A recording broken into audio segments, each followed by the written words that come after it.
Me voilà! S'il te plaît, apprends-nous quelque chose. Les enfants, c'est moi, Kunudon! Bonjour, Konodo.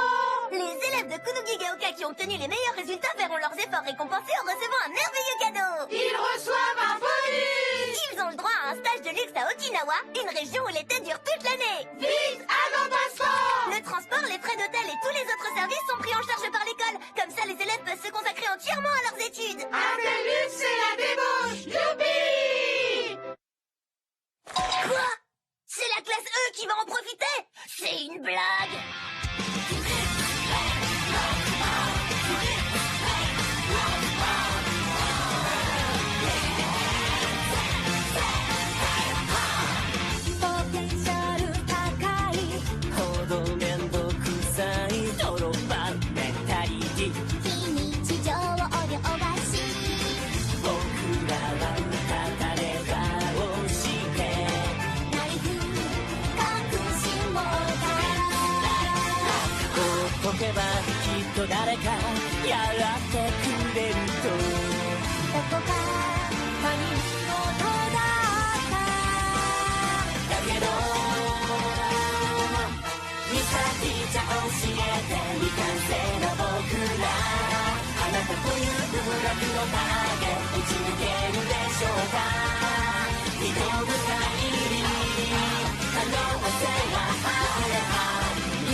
Ah, t'as vu ça?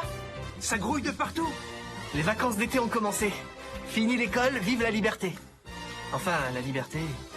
Pourquoi t'as voulu venir dans le parc de l'école?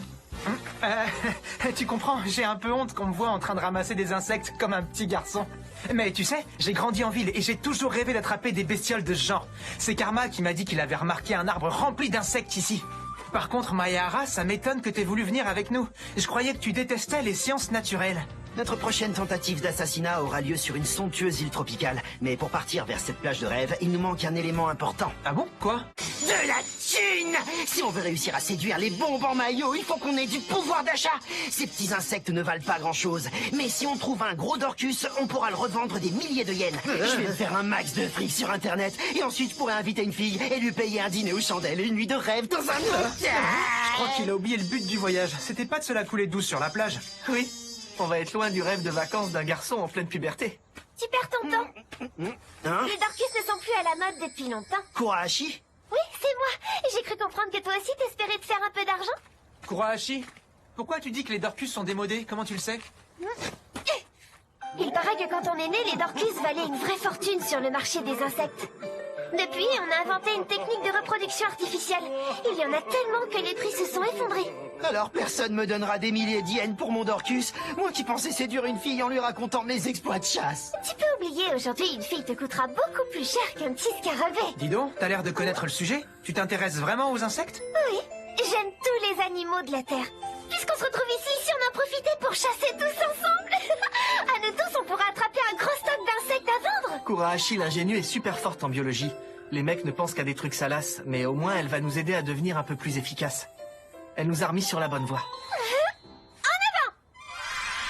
Il y en a pas mal qui ont été pris au piège. Waouh, c'est toi qui as installé ce piège? Et je l'ai fabriqué moi-même. Je suis venue le poser hier soir. J'en ai accroché une bonne vingtaine aux arbres du parc. Avec un peu de chance, on pourra se faire au moins 1000 yens chacun. Ce serait pas mal comme argent de poche pour les vacances. J'espère que je vais attraper les spécimens que je cherche. Ils sont pas du tout rentables, tes pièges. Ma pauvre, t'es indigne de la classe E. Okajima? Tu crois que tu vas aller loin avec 1000 yens pour 20 pièges? Moi, j'ai posé un piège qui va me rapporter au moins 10 milliards de yens. 10 milliards, vraiment?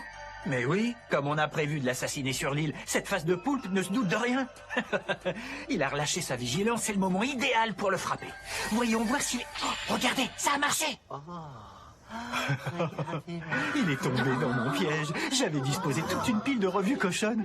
La vache! Lui qui est si rapide d'habitude, il bouge pas d'un poil tellement il est scotché. En tout cas, ça a l'air de lui plaire, ces magazines. Et il s'est déguisé en scarabée. Il aime le cosplay maintenant? Il croit passer inaperçu dans la forêt ou quoi? Il est pathétique. Sur chaque montagne, il existe un repère secret. Le sanctuaire public des revues coquines. L'enfant y découvre un jour tout un monde qu'il n'osait pas encore imaginer. Il y trouve surtout des rêves qui l'accompagneront toujours. Et cet enfant devient adulte et il a le droit d'acheter des revues. Alors à son tour, il vient déposer du rêve pour les autres. On tombe pile au bon moment, vous allez m'aider. Avec notre pouvoir érotique, on va lui offrir un rêve dont il se réveillera jamais. Ça y est, on est reparti dans les trucs salaces. Vous savez, j'ai longtemps étudié ses goûts avant de lui tendre ce piège fatal. Comme je ne peux pas les acheter, j'ai dû me débrouiller pour trouver les revues. Tant qu'il y a des gros seins, le professeur Koro est content. C'est pas si simple que ça. En théorie, ces magazines offrent du rêve. Tous les hommes espèrent y trouver leur idéal. Sur une photo, comme dans un manga, un petit détail peut suffire à déconcentrer le lecteur. Alors là, j'avoue que tu m'épates. Tu lui as laissé des revues cochonnes et tu as observé ses réactions tous les jours pendant un mois. J'en reviens pas qu'un adulte vienne ramasser des revues cochonnes dans les bois pendant un mois. C'est déprimant. En fait, mon piège fonctionne comme le tien, Kurahashi. Le but est que la proie dévore les appâts qu'on lui a laissés jusqu'à l'indigestion. Oui. Je suis un vrai obsédé. Vous avez le droit de me mépriser, je peux très bien le comprendre. Mais c'est parce que je suis un gros pervers que j'ai pu découvrir une grande vérité. Préparez-vous. Le porno va sauver le monde. Bizarrement, il a la classe. Je vais me le faire. J'ai discrètement dissimulé un filet anti-prof sous la pile de revues. Il est absorbé dans sa lecture, on peut l'avoir. Il suffit que l'un de vous coupe la corde, et moi j'irai l'achever d'un coup de poignard. Une fois aiguisé, n'importe quel objet peut servir de lame. Peut-être que la lame de la perversion d'Okajima est celle qui transpercera le cœur du professeur Koro. Quoi? T'as pas vu? Ses yeux se sont allongés. J'ai pas cette réaction dans ma base de données. Quelle photo a-t-il regardé? Oh, toi, la bâche de tir! Le Canus Maculi Femoratus, avec des yeux incroyables! Est-ce qu'il a les yeux blancs, monsieur? Oh, tiens, Kurahashi, regarde-moi ça! Il est magnifique, je rêvais d'en trouver un. Oui, il y en a quelques-uns qui rôdent dans ces bois. J'étais à deux doigts de l'avoir. Pourquoi il s'excite comme ça? Cela dit, un scarabée et une collégienne qui sautent sur des revues cochonnes, c'est pas un spectacle qu'on peut voir tous les jours. Les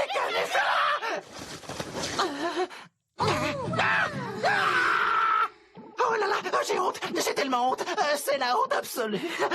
Je ne sais pas quoi dire. Je suis indigne de mes fonctions de professeur. Je savais qu'il y avait un piège sous la pile, mais le magazine m'attire tellement. J'en ai tellement besoin maintenant que je n'ai pas résisté, je suis si faible. Il m'avait grillé dès le départ. Alors, c'est quoi ça, Kurahashi? Un Lucanus Maculi Femoratus? Dans les jeux vidéo, il se vend plutôt moins cher que le Dorcus. Non, en ce moment, c'est un spécimen très recherché par les collectionneurs. Il ne se reproduit pas très facilement. Vu la taille de celui-là, on devrait en tirer dans les 20 000 yens. 20 000? Regardez attentivement la couleur de ses yeux. Ils sont blancs alors qu'ils devraient être noirs. Vous vous souvenez, en cours de biologie, je vous ai parlé du phénomène appelé l'albinisme. Ouais, je m'en souviens. Ce sont des animaux qui ont un gène qui fait qu'ils naissent tout blancs. Mais chez les scarabées, les albinos n'ont pas le corps blanc, seulement les yeux. On les appelle des white eyes. Cet animal est un spécimen extrêmement rare qui pourrait même intéresser des scientifiques du monde entier. Il pourrait valoir plusieurs centaines de milliers de yens. Sérieux? J'ai raconté à Monsieur Koro que j'avais très envie de voir un scarabée albinos et il m'a proposé d'en chercher un avec le zoom de ses yeux. Alors, bande de pervers, qui veut emporter ce scarabée chez lui? Moi, je veux! Je le tiens, alors je le garde. Reviens, c'est moi qui l'ai attrapé. Assassinat, pornographie et scarabée. Même l'été, on peut apprendre plein de choses à l'école. Et dans une semaine, c'est le grand départ pour Okinawa. On a intérêt à se préparer.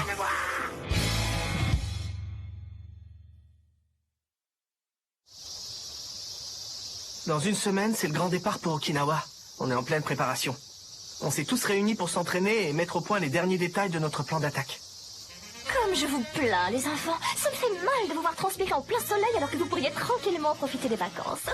Vous êtes gonflé, Madame Pouf. Vous ne savez pas mieux que nous manier le couteau ou les armes à feu. La femme adulte possède la ruse. Je vous laisserai mener votre opération sur le terrain, mais ça ne m'empêchera pas de me tailler la part du lion. Tu as un sacré culot d'oser avouer tes intentions, Irina. Maître Laurent! C'est moi qui l'ai fait venir pour qu'il forme les jeunes pendant l'été. Il va leur apporter son point de vue de professionnel et leur donner des conseils sur leur opération. Une seconde de relâchement ou d'inattention et le corps oublie comment assassiner. Si tu ne veux pas être viré du groupe, va te changer! D'accord, j'y cours, maître. Même Madame Pouf fait moins la maligne devant son maître vénéré. Je la comprends. Il faut reconnaître qu'il est flippant, ce mec. Merci d'avoir bien voulu nous aider. Par contre, j'ai rencontré quelques difficultés. Je n'ai pas réussi à joindre certains assassins très prometteurs que j'espérais recruter. Ils ont peut-être eu peur d'apprendre que des professionnels réputés avaient échoué avant eux. Oui, c'est possible. Nous devrons nous débrouiller avec ces jeunes recrues. Et dites-moi, le principal intéressé n'est pas là aujourd'hui. Non, il a appelé pour nous prévenir qu'il prenait l'air frais, quelque part dans l'Everest. Tant mieux, tant mieux. Pour réussir un assassinat, la clé est que le projet soit tenu secret. Alors, venons-en au plan. D'abord, vous lui détruisez ces 7 tentacules afin de l'immobiliser. Puis vous l'achevez en le criblant de balles jusqu'à ce que vous ayez épuisé vos cartouches. Pour moi, c'est assez clair. Mais pouvez-vous m'expliquer la première partie intitulée Attaque psychologique? On va le déstabiliser pour le ralentir dans ses mouvements. L'autre jour, on l'a surpris dehors tout seul, en train de se rincer l'œil avec des magazines porno. S'il vous plaît, n'en parlez pas aux autres élèves de la classe, d'accord? Il a acheté notre silence en nous offrant une glace à chacun. Mais qui promettrait quoi que ce soit contre une glace aujourd'hui? On va le chambrer devant toute la classe pour qu'il ait la honte de sa vie. On a d'autres idées de trucs qu'on pourrait faire pour le déstabiliser, mais on va déjà voir ce que donne celle-là. C'est une ruse terriblement cruelle. Mais le point crucial de cette opération, c'est que le tir qui doit achever votre cible soit réussi. Il faudrait qu'il arrive au bon moment et qu'il soit d'une précision imparable. Vous avez des doutes? Vous ne croyez pas que les élèves soient assez bons tireurs? Si, au contraire, je constate même qu'il y a dans vos rangs 2 tireurs assez remarquables. Ryunosuke Chiba. Il a une très bonne perception de l'espace. Il sait parfaitement viser et il fera un très bon sniper. Et Rinka Ayami. Elle a un doigté très subtil et une acuité visuelle inégalable. Elle est particulièrement forte dans les exercices de tir sur cible mouvante. Et je remarque que ni l'un ni l'autre ne sont fiers ou arrogants. C'est une bonne chose, leurs résultats parlent pour eux. Oui, je pourrais presque leur proposer de devenir mes disciples, mais leurs camarades aussi montrent des qualités prometteuses. Quand on sait le peu de temps que vous avez eu, vous les avez très bien entraînés. Oui, vraiment. Ils ont toutes leurs chances de réussir. Tu vises beaucoup mieux dans cette position. Certaines personnes tirent mieux assises plutôt qu'en posant un seul genou à terre. Oui, merci. Vous êtes super calé. Et toi? Un problème de respiration. Ne te contrains pas, essaie de trouver le style dans lequel tu te sens à l'aise. J'aimerais lui poser une question. Ce n'est pas tous les jours qu'on se retrouve face à un assassin professionnel. Monsieur Lovro? C'est ce garçon. Oui, petit? Je me demandais si vous pouviez me dire à quoi on reconnaît le meilleur tueur du monde. En l'observant de près, je vois d'autant plus son potentiel. Et il est curieux. Pourquoi tu poses cette question? Tu t'intéresses au monde des assassins? Non, c'est pas pour ça que je veux savoir. Je vais te le dire. Il n'y a qu'une personne sur Terre qui puisse répondre à la définition de meilleur tueur du monde. Comme souvent dans le milieu très secret des tueurs, personne ne connaît le vrai nom de cette légende vivante. Tout le monde l'appelle donc par son surnom. Un titre qui en dit long. Le dieu de la mort. C'est un être qui est partout et nulle part à la fois. Un être sans cœur et sans pitié. Il a entassé tant de cadavres qu'il a fini par se faire passer pour la mort elle-même. Et d'ailleurs, si vous tardez trop à tuer votre cible, il finira sûrement par venir accomplir lui-même le travail. Je ne veux pas de ça. Il faut absolument qu'on saisisse notre chance sur l'île. Écoute-moi bien, jeune homme. Oh? Je t'ai choisi pour t'apprendre une de mes techniques fatales. Une technique fatale? C'est ça. Tu vas avoir droit à une leçon privée avec un professionnel, et tu vas connaître un de ses secrets. Le jour de notre tentative d'assassinat finit enfin par arriver. On est prêt à passer à l'acte.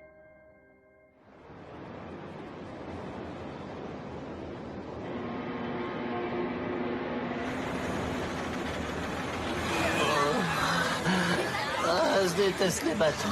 Le bateau, c'est le moyen de transport le plus nul qui ait jamais été inventé. J'ai l'impression que ma cervelle est en train de se liquéfier pour se transformer en bouillie qui va bientôt sortir de mes boyaux. Levez-vous, messieurs Koro. Votre calvaire est terminé. Terre en vue. 6 heures de bateau depuis Tokyo. C'est là qu'on va dire adieu au professeur Koro. On y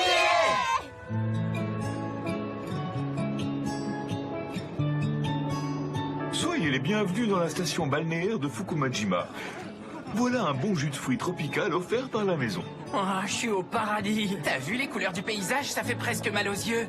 La plage privée est au pied de l'hôtel, vous pouvez en profiter. Plusieurs activités vous y sont proposées toute la journée. Je propose qu'on s'occupe de vous savez quoi après le dîner. On pourrait d'abord tous s'amuser un peu, hein, monsieur? On n'a qu'à se répartir en petits groupes, comme pendant le voyage de classe, non? J'approuve. Il y a un temps pour s'amuser et un temps pour s'assassiner. Voilà ce que j'appelle des vacances d'été dignes d'apprentis assassins. C'est bizarre, il y en a un qui va beaucoup plus vite que les autres. J'ai jamais vu personne réaliser ce genre d'acrobatie. C'est un pilote hors du commun. Eh, c'est de la triche, monsieur Koro. On n'a pas les mêmes capacités motrices que vous. Vitesse maximale mesurée, 150 km/h en plein vol. Finalement, la vélocité d'un avion de chasse dépend uniquement de la puissance de son moteur. Vous essayez d'imiter qui, là? Jiro Horikoshi. Il fabriquait des avions. Vous racontez n'importe quoi. Il était ingénieur, pas pilote. Vous partez dans tous les sens, là. Le premier groupe réussit plutôt bien à faire diversion. Ouais, la stratégie a l'air de fonctionner. Qu'il continue à détourner son attention. Pendant qu'ils essaient de le tuer, on passe inaperçu. C'est clair. Ça va bientôt être à nous de retrouver Koro sur la plage. Finissez ce que vous étiez en train de faire et allez vous changer. Ok. On faisait semblant de jouer, mais en réalité, on était très sérieux. On repérait minutieusement le terrain pour être sûr que notre plan marcherait à la perfection. Qu'est-ce qui vous est arrivé, monsieur? Qu'est-ce que vous avez sur la figure? Bah, j'ai bronzé. Dans le deltaplane, seule une moitié de mon visage était à l'ombre. Vous êtes le groupe 4, je dois donc vous emmener voir les dauphins, c'est ça? Oui, c'est ça. Mais il faut reprendre le bateau, ça ira? Aucun problème. Pendant qu'un groupe distrayait Koro loin du rivage, les autres étaient chargés de tout mettre en place le plus discrètement possible. Où est le professeur Koro? Il est allé visiter des grottes sous-marines avec le groupe 3. T'inquiète pas, on peut s'installer, il va pas nous voir. Alors on va en profiter pour délimiter précisément notre zone de tir. On n'a pas beaucoup de temps. Mettons-nous vite au travail. Dis donc, ils rigolent pas tous les deux. C'est flippant, ils ressemblent déjà à des pros.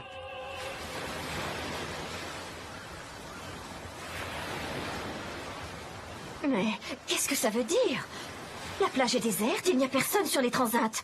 Les derniers clients de l'hôtel sont partis aujourd'hui. La classe E a réservé la totalité du club pour toute la durée du séjour. C'était pas la peine de nous isoler du monde. Pourquoi à chaque fois que je me mets en maillot, ça tombe à plat? Nous avons conçu un plan inédit et ambitieux de grande envergure. Pour l'instant, tout se déroule comme nous l'avions prévu. Vous comprenez, mon petit Karasuma. Je suis une femme, j'ai besoin qu'on s'intéresse à moi. Il n'y a plus qu'un point qui me préoccupe.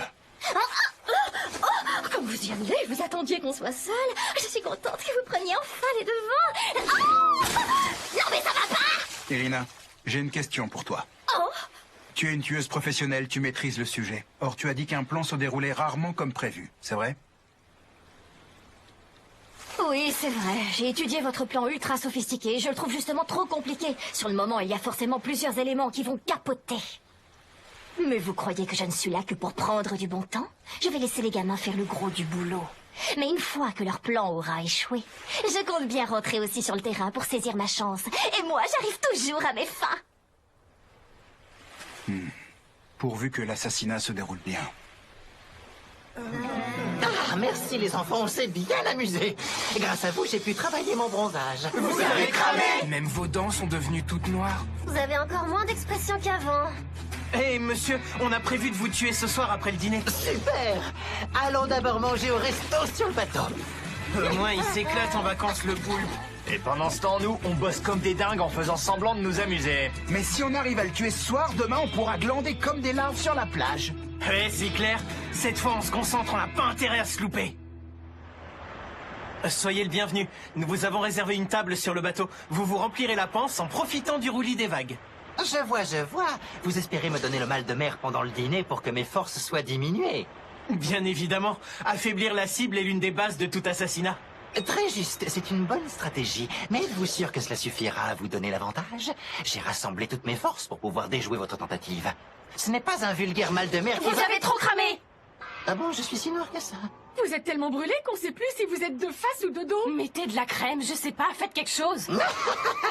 Vous avez oublié un de mes talents. Je sais muer. Et si je me débarrasse de ma peau noire, je laisserai mes erreurs derrière moi. Et vous aurez un professeur Tonal. Oui, mais vous ne pouvez le faire qu'une fois par mois. C'est une caractéristique pratique dans de nombreuses circonstances. Généralement, je m'en sers plutôt en cas de danger.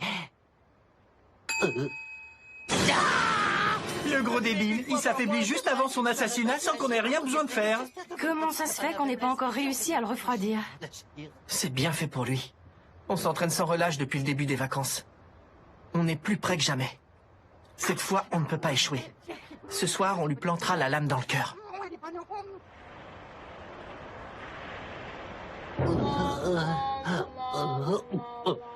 Cette fois, ça y est, monsieur Koro. Vous avez dîné. Maintenant, c'est l'heure. Si vous voulez bien nous suivre, c'est par là. Direction la chapelle sur pilotis, loin du personnel de l'hôtel.